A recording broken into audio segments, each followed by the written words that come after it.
You know, one of the things that I really love about being here at Wharton is watching how we take one idea and build off of it and innovate, within the school. It's like a culture that we have of innovating. And I just think about all the various opportunities that we've created over the years.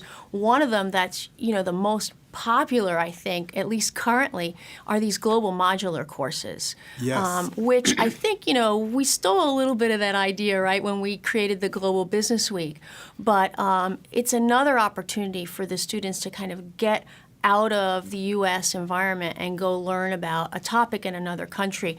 There's one around conflict resolution in Rwanda, which students come back from that saying it's life-altering.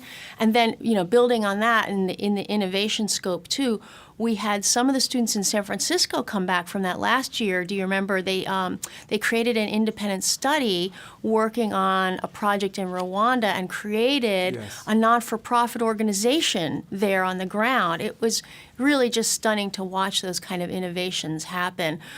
We've got 2 different supply chain classes. One's going through China to see how different companies work around that country to export, et cetera. And now a new one in Japan, and that gives students the ability to compare and contrast too, which I think is really fascinating. So students have the opportunity to participate both in the WEMBA students have the opportunity to participate in both the Global Business Week course and the Global Modular courses. Maybe you can talk about the differences between the two and the benefits associated with them. Yeah, the content is probably fairly similar in that you're going out, right, to another part of the world to study something interesting there.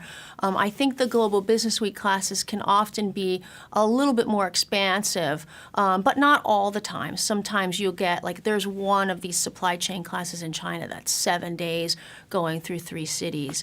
And they're also unique because they're exclusive to the WEMBA student population. Exactly, and I think that's the main difference. And there's, I think pros to both aspects. In the Global Business Week, it's just our executive MBA students on both coasts.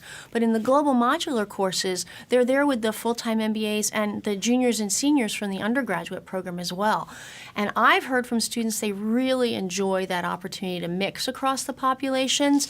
They not only just expand their network, but they gain an appreciation, right, for the students in the other programs and vice versa. And I think that's important for Wharton generally. I agree. And I've kind of lost track. I think you have a better handle on this, but the array of global modular courses that are offered to WEMBA and full-time MBA students continues to grow. So do you know how many courses there are currently slated for this year? This year, I think we're at 12 or 13 global modular courses, plus our 4 Global Business Week courses. So we're really getting a nice array of opportunities for the and students. people have a chance to apply for these courses, and in some cases, they participate in more than one, as I understand. Sometimes they do, yeah. It's an interesting bidding/lottery process. Not everybody gets what they want the first time. But I think if you keep at it, if you wanted to go on a global modular course experience, you will by the time you graduate. And that's, I think, really important for the students.